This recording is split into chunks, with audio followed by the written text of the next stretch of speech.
Welcome to Outsmart Your Guitar. Glad you could be here. Today, in this episode of Rhythm Guitar, we're going to focus on chord changes. How to improve moving from any given chord to any other given chord. All right? We'll explain it and demonstrate it as we go. So let's get to it. I'm going to bring 3 progressions before you, slowly getting a little bit more involved with each of them. The object here is to have you learn to play these if you need to learn new chords. And then we're going to accelerate the tempo to a ridiculous speed. Then we're going to slow everything down and have you play the same progression. Some very interesting things happen. All right, so let's walk through this one progression at a time. Before we do the progression and the exercise, I want to make sure you understand the chords we're going to use. If you know all these chords, go ahead and fast forward into the next section. If you don't know all these chords, here you go. We're going to walk you through it. First chord is a G7, played at the 3rd fret, because that's G on the 6th string. Now, if you're not really knowledgeable of how to play a G7, what you want to do is play a G full bar chord. You should know that, right? All you got to do is remove your little finger and make sure that now you're adding this note covered by your 1st finger, because that's the flat 7 tone, and that's what makes it a dominant 7 chord. And that's a G7. Move over to the 5th string, we have a C7, right? So, if you're not really comfortable with this, and you know an A7 down here, here's how you get to it. Replace your 2nd and 3rd finger with your 3rd and 4th fingers respectively. Drop your thumb down to the spine and then put your 1st finger where the nut is. Now move up 1, 2, 3 frets. Here's your C7. Now in the progression there is a D7. So here's your C, C sharp, D. Play the same shape at the 5th fret. And there's also an E7 chord. So move up D sharp, E, play the same shape, 7th chord. On the 5th string, a 7th chord is played exactly the same no matter where you play it. It's just the name of the chord changes based on where you play it. C7, D7, E7. All right? The next chord is a D minor 7. The cool thing about this is the shape, you already know it. Play your G7. Move up 2 frets and then move everything over 1 string like that. D minor 7. Pretty cool, huh? The next chord is C sharp diminished 7. Now, play a C7. Which we just covered a moment ago. Add your 2nd finger 1 fret above the 3rd fret, so the 4th fret of the 5th string. That now becomes your root, that's C sharp. Now, leave your 1st finger in place because it's covering this note on the 3rd fret of the 3rd string. So it's easier when you're playing a diminished 7 on the 5th string root is to play a 7th chord and then add your 2nd finger where the root is. In this case, it's at the 4th fret of the 5th string for a C sharp diminished 7. Now, the last chord is an A minor 7. If you know a C, the shape is essentially the same. Your 3rd finger stays put, you take your 1st finger off and put your 2nd finger way over here on the 6th string at the 5th fret, hump over your 3rd finger just a little bit because you want to kill the sound of the 5th string. And don't worry about the high E. If you just get the 6th, 4th, 3rd, and 2nd, you're good. All right, and that is an A minor 7 chord. Now, bear in mind, any string in the diagram where there's no dot is silent. So on the C diminished 7, the 6th and the 1st string are silent. On the A minor 7, the 5th string is silent. On the D minor 7, the 6th string is silent, as is the case with the C7, the 6th string is silent. And so with the D and E7 as well. All right, pause the video and work on the chords you don't know. Then do a little exercise of moving between the chords, right? Just kind of work yourself around. Don't forget the D7 and the E7 to the minor 7, and then you can just literally mix it up. You can go from the G7 to the D minor 7, to the C diminished, to the A minor 7, E7, D7, back to the G7, E7, A minor 7, right? You just kind of mix it up. Take a few minutes. Then, once you've done that, go ahead and pause the video, or restart the video, excuse me, and we'll get to the progression and the exercise. All right, here is the progression. Now, again, if you're still learning some of the chords here, this is going to take a little bit more time, and that's quite all right. We're all at a different place in our journey. Some of us are young in our playing skills. Some of us are more advanced in our playing skills. It's okay. Every one of you can benefit from this. So, what I want you to do is set your metronome at 60 beats a minute. And I want you to have it at a monotone, no clicking at a higher pitch or a different pitch for the one. Every click should be the same. So if you mess up, you can just keep going from where you messed up. All right, now, if 60 beats a minute is too fast, go ahead, slow it down to where you can reasonably make these chord changes smooth and flowing, because that's the idea here. All right, so get your metronome going, and here we go. 3, 4.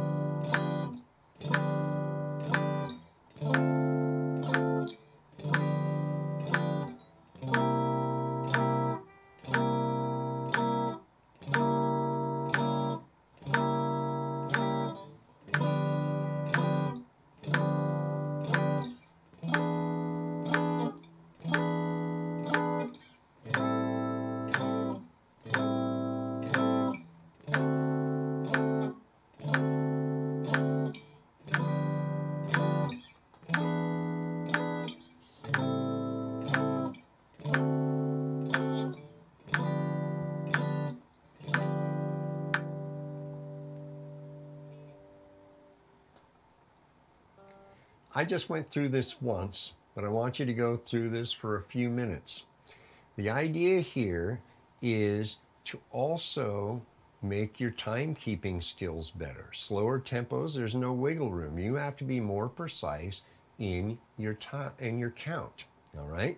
So for those of you who are a little more advanced, take advantage of this slow 60 beat a minute tempo to hone your timekeeping skills. For those of you who need a slower tempo, work on them as you're able. That timekeeping skill thing is an important thing to bear in mind as you're using the metronome for what it's designed to be used for, to help you keep good time.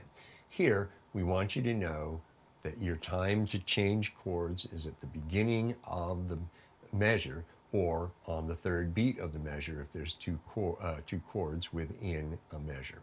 All right?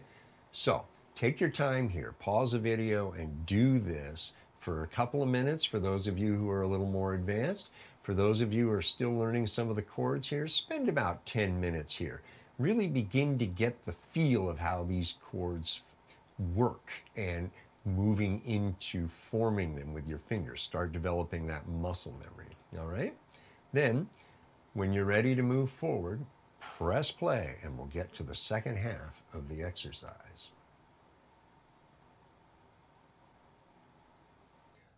All right, here comes the insanity, okay?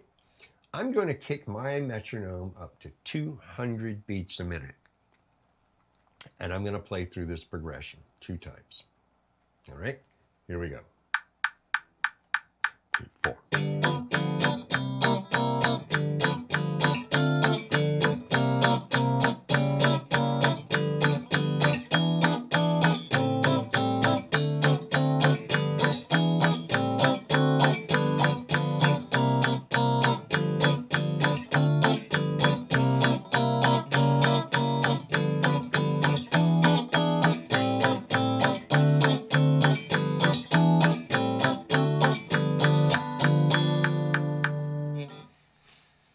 Okay, I didn't mess up.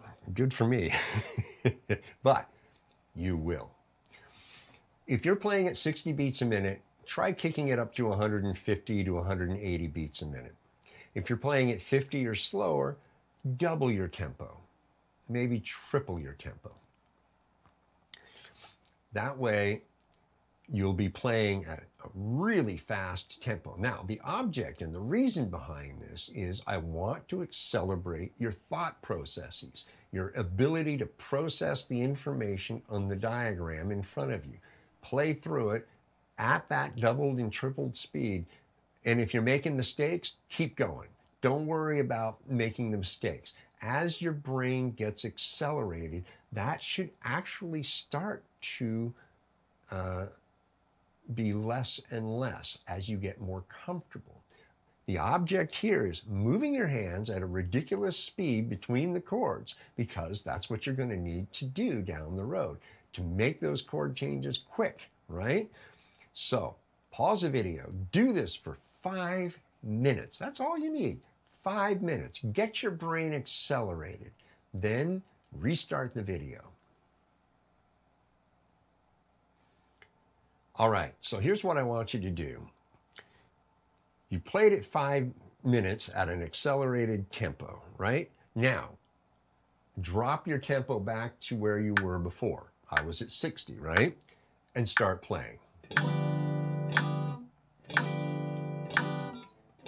Now your brain is still accelerated, so changing between these chords should now seem like there's more time between them, right? And that's the whole idea. Accelerating your brain and then playing at the slower tempo, you should be able to start getting to these chords a little bit easier because your mind is accelerated and the time between chord changes is now huge by comparison, right? And that's the whole idea behind doing this acceleration exercise, because it gets your brain working faster. And then when you drop the tempo back down, suddenly the chord changes seem so much easier because there's so much time to get to the next chord.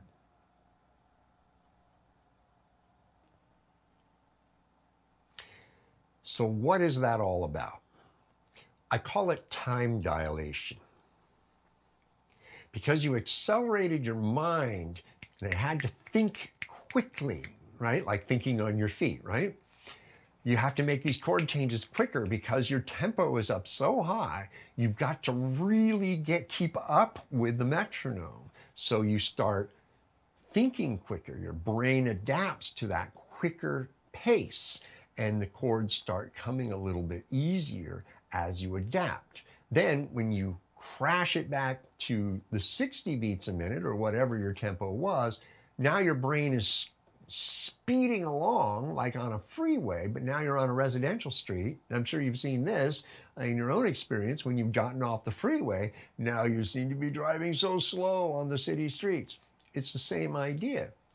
You now have more time between chord changes because your brain is accelerated. Time seems to have expanded when you go back to the slower tempo because the time between chords was so quick. Now the time between chords is so slow. You can make the changes almost as easy as if you've been playing them forever. That's the whole idea. All right? So let's get to the next progression. Just want to step in here for a second and encourage you to like and subscribe to Outsmart Your Guitar if you haven't done it already, and ring the notification bell to be informed when new content is posted.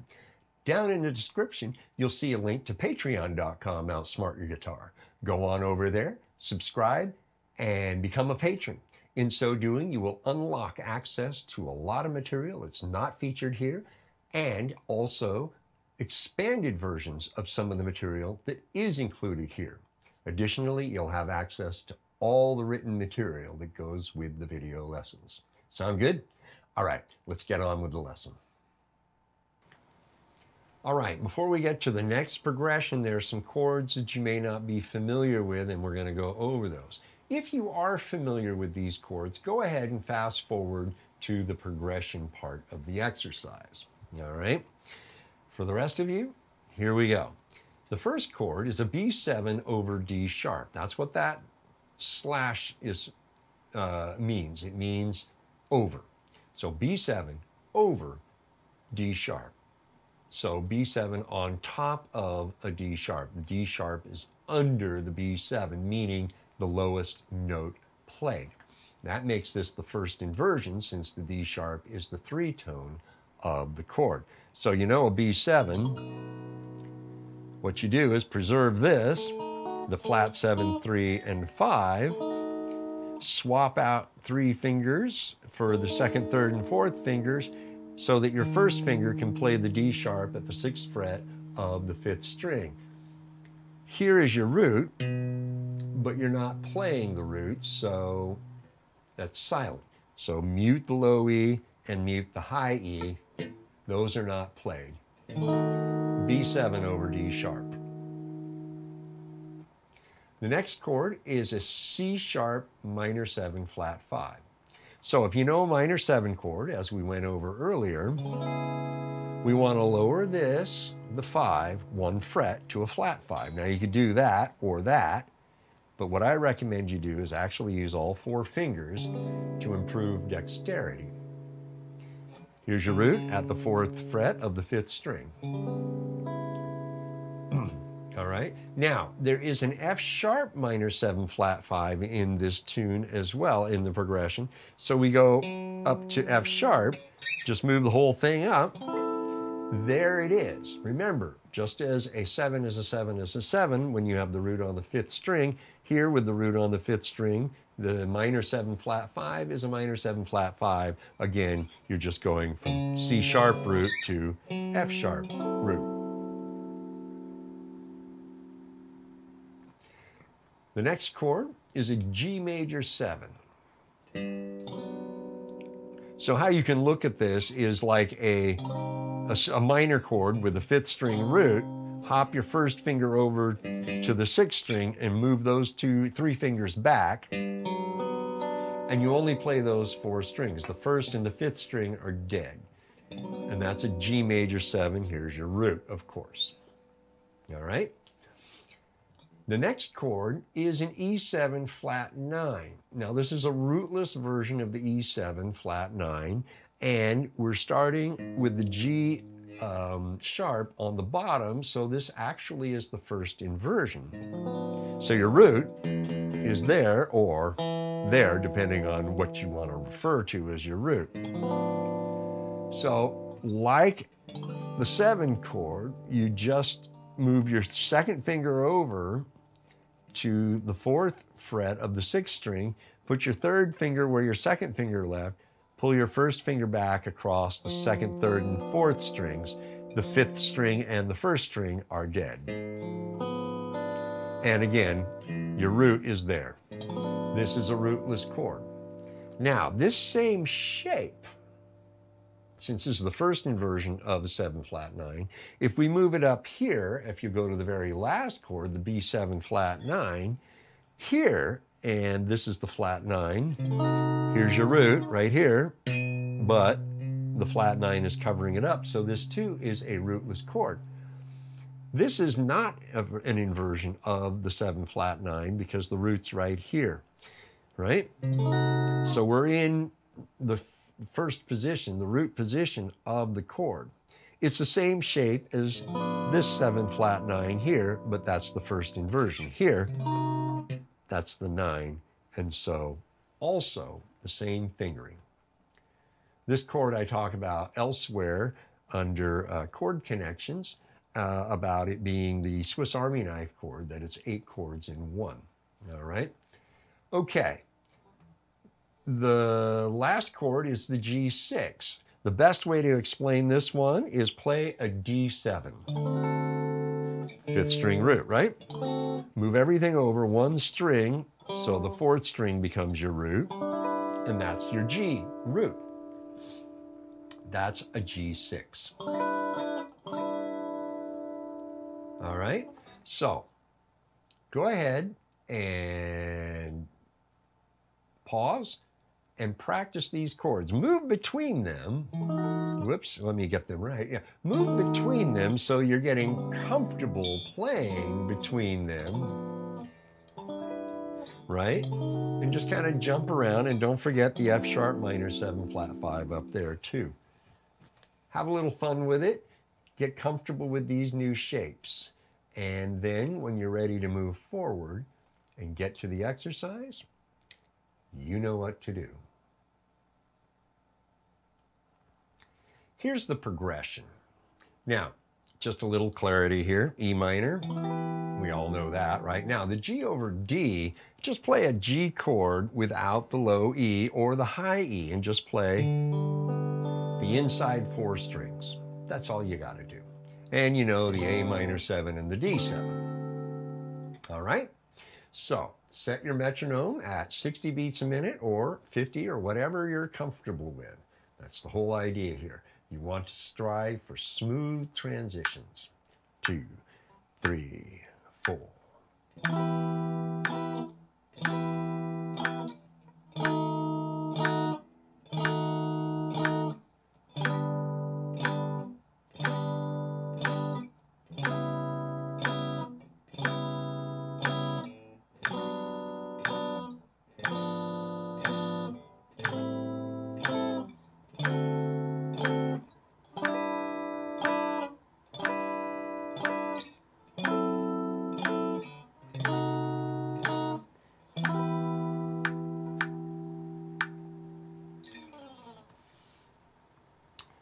Play through this for a few minutes. Get comfortable. If you're new to some of these chords, play through it for 5 or 10 minutes. Really get yourself comfortable with the changes and getting used to the new fingerings, right? That B7 over D sharp, that took me a little while too myself. So, you know, don't worry about that being too difficult. It's not. You'll get it. All right? And then when you're ready to continue, press play. All right, you know what comes now? Triple the speed you've been practicing this at. For those of you at 60, go to 180. For those of you at 50 or slower, whatever it is, double or triple your tempo. The object here is, again, accelerate your brain. I'm at 200. Oh boy. 1, 2, 1, 2, 3, 4.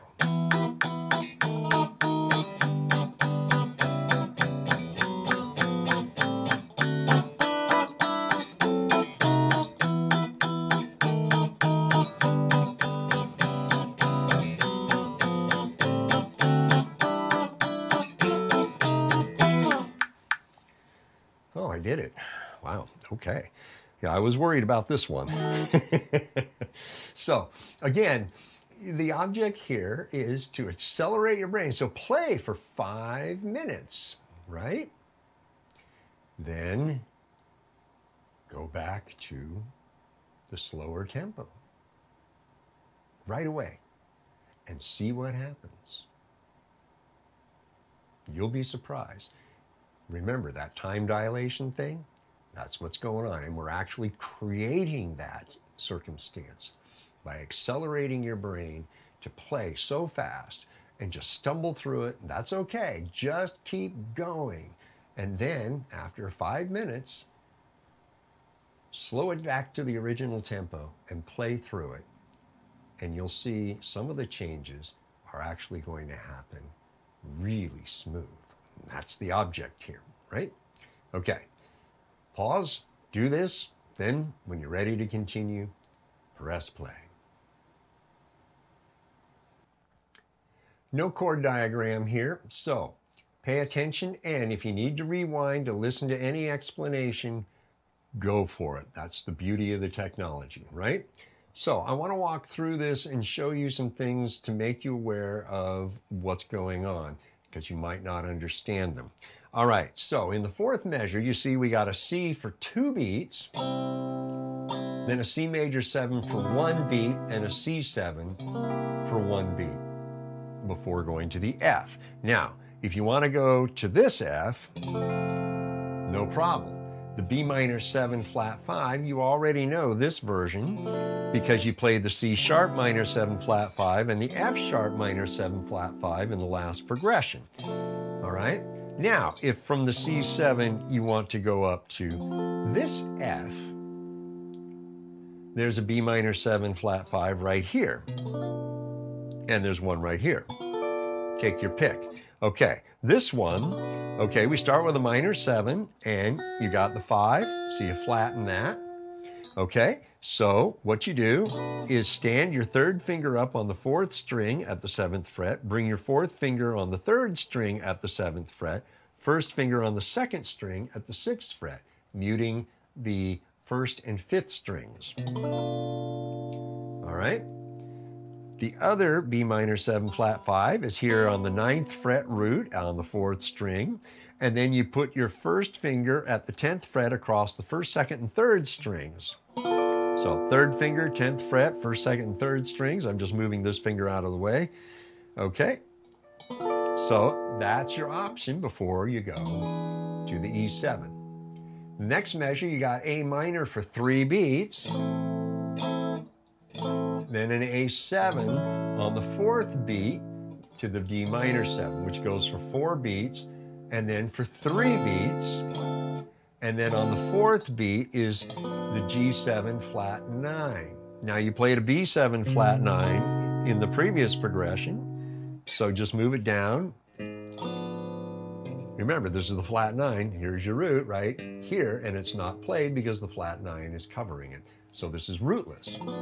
And then you move over to the C major 9. Beautiful chord. Basically, it's a C major 7. Just remove your 4th finger and play the note at the 3rd fret on that string. Right there, and that's your 9 tone. Beautiful. The next measure, A minor 7 for 3 beats. The A minor 9 is just add your 4th finger at the 7th fret of the 1st string on the 4th beat. And then the D minor 7 for 4 plus 1, and then you go to G7 on 2, 3, 4. Now the F6, you know the 6th chord. You played the G6 on the last progression. Now just move it down to F6 for 2 beats, C, B minor 7, E7, and then you keep going. All right? So set your metronome at, 60 beats a minute or 50, whatever's comfortable for you, and play through the progression. Here we go. 3, 4.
right, so that's what you're going for. So pause the video, practice this for, I don't know, 5 minutes, 10 minutes. If you're having trouble with these chords and they're new for you, that's okay. Learn them. Go through this for 10 minutes. If you're comfortable with these chords, just about 4 or 5 minutes. Get yourself making the changes smooth and in time when they're supposed to happen, right on the beat. Remember, we're playing at a slower tempo deliberately to help your accuracy as well. This is a good rhythm guitar exercise as well, playing slow so that your accuracy is better as well. All right, then when you're ready to get to the next part of the exercise, press play. All right, here we go. Double or triple your speed, accelerate your brain. I'm at 200. 1, 2, 3, 4.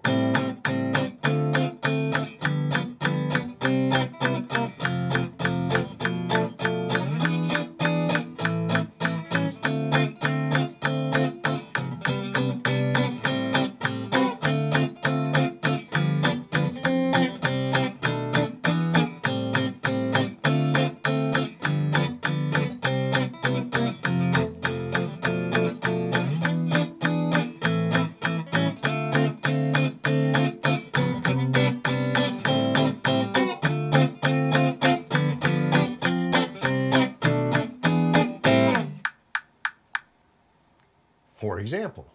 But do this for 3 to 5 minutes. Really accelerate your brain, and then put on the brakes and go back to your original tempo and play. Your brain will be in an accelerated state, so it'll be telling your fingers, get to the next chord.